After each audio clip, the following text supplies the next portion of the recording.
We have two different skills to use here. The first is predicting whether a reaction will occur, which means we will need to use the reactivity series shown here. And the second is determining the products that would form and writing a balanced equation for that process. Move your reactants here from a word problem to a balanced equation. We need to first determine whether this will even happen, and we need the reactivity series for that.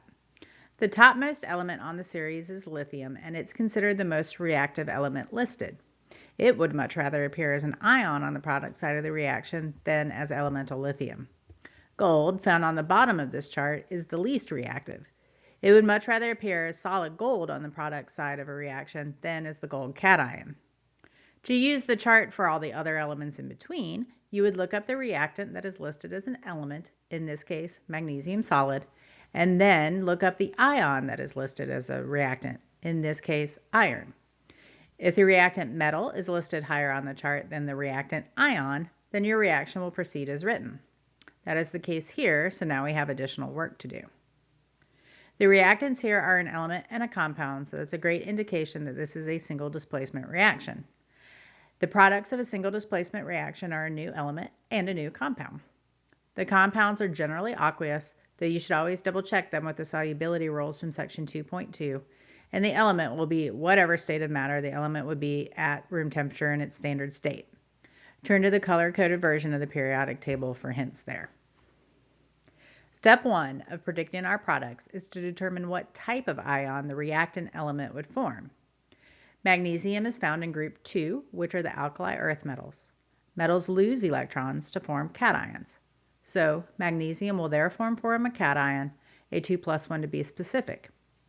We really have to figure this out before getting too far into our process, because if my element forms a cation, the cation in the reactant salt will be displaced, and if my element forms an anion, the anion in my reactant salt will be displaced. We can't have two of the same type of ion in the same ionic compound. Since magnesium forms cations, it will displace the iron 2 cation in the reactant salt. The displaced iron 2 cation will form elemental iron, which is a solid at room temperature. The ion that doesn't get displaced will not change oxidation state. All of those very many words put into action looks like something like this. Our balanced equation states that magnesium metal would rather be magnesium cation at the end of the day, because one of my half reactions would involve solid magnesium moving to aqueous magnesium 2+. It also states that iron prefers to be a solid, which I can confirm if I review the reduction half reaction. This story matches what the reactivity series states should happen, so we predicted our reaction correctly. An oxidation process involves a loss of electrons. For neutral species, such as the zinc, copper, and iron listed here, that loss of electrons will result in the formation of a cation. So while this is worded quite a bit differently than the last one, it's really just asking you whether solid lead would form if you put copper, zinc, or iron into separate solutions of lead 2 nitrate. And to answer that, we need to turn to our activity series. The lead 2 cation is common to all three of the reactions here, so I'll look that up first. This is the reactant ion, so in order for the reactions to proceed, this will need to want to form a solid. That in turn means that it needs to be the least reactive of the two species. So when I go out to look up my reactant metals, I will need them to appear higher on the chart than this lead 2 does, because I need those metals to be more reactive than the lead 2, and therefore more willing to be a solid than my lead 2. So let's get hunting. Zinc is the metal in the first example, and when I find it on the chart, it appears higher on the chart than the lead 2. So in the presence of lead 2, zinc will form a zinc cation, which is the same as being oxidized by lead 2, and this reaction will proceed. Copper is found lower on the chart than the lead 2 cation is. Copper is therefore less reactive and would rather just stay copper metal than form an ion. This reaction won't proceed as written, so this oxidation will not occur. Iron is found higher on the chart than the lead 2 cation is. Iron is therefore more reactive and would rather form an ion than stay iron metal.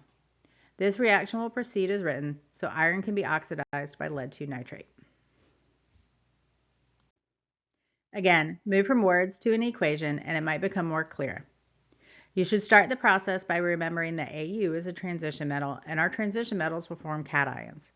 That means if this reaction were to take place, the gold cation would need to displace the hydrogen ion in HCl. If that were to happen, H2 would form.